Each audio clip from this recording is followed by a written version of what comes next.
En este video vamos a ver cómo seleccionar los estados de referencia que mejor nos conviene para calcular propiedades de estado aplicados a balance de energía. En este caso vamos a ver un ejemplo de cómo calcular la diferencia de entalpías. Para eso vamos a tener este ejemplo en el cual se pide calcular la diferencia de entalpía de lo que es el cambio de fenol en estado sólido a 30 grados centígrados de una atmósfera, va a pasar a 300 grados centígrados y 3 atmósferas. Entonces la diferencia de entalpías es esta.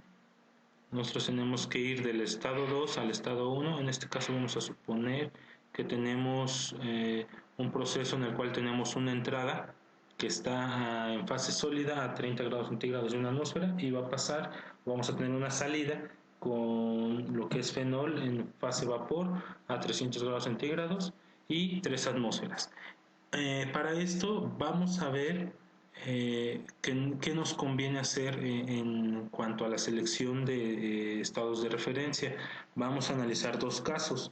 El primer caso es considerar los estados de referencia como las condiciones ambiente, en el cual tendríamos fenol en estado sólido a 25 grados centígrados y una atmósfera, lo que implicaría que nosotros tendríamos que calcular de nuestro estado de referencia a la primera condición de operación o a la entrada, y de mi estado de referencia a lo que es mi salida o mi segunda condición de operación.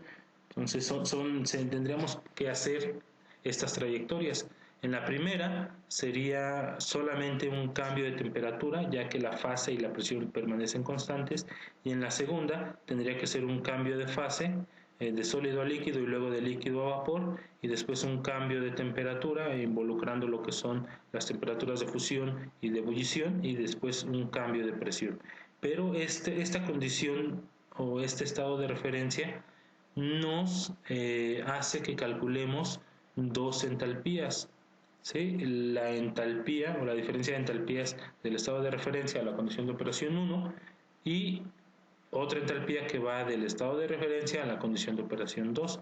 Entonces, pues tendríamos dos entalpías que calcular. Ahora, diferente a esto, podemos seleccionar un estado de referencia que coincida con las condiciones de operación de alguna de nuestras corrientes de operación. En este caso, yo propongo seleccionar como estado de referencia lo que es el fenol a 30 grados centígrados y una atmósfera.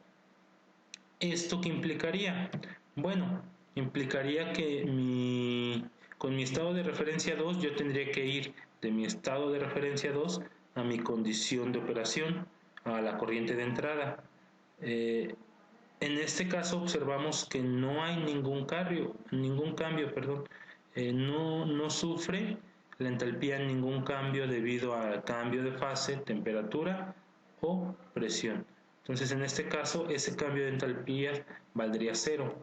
Para la segunda condición de operación o mi salida, tendría que ir de mi estado de referencia a mi condición de operación 2. Entonces, aquí sí ya tengo cambio de fase, cambio de temperatura y cambio de presión.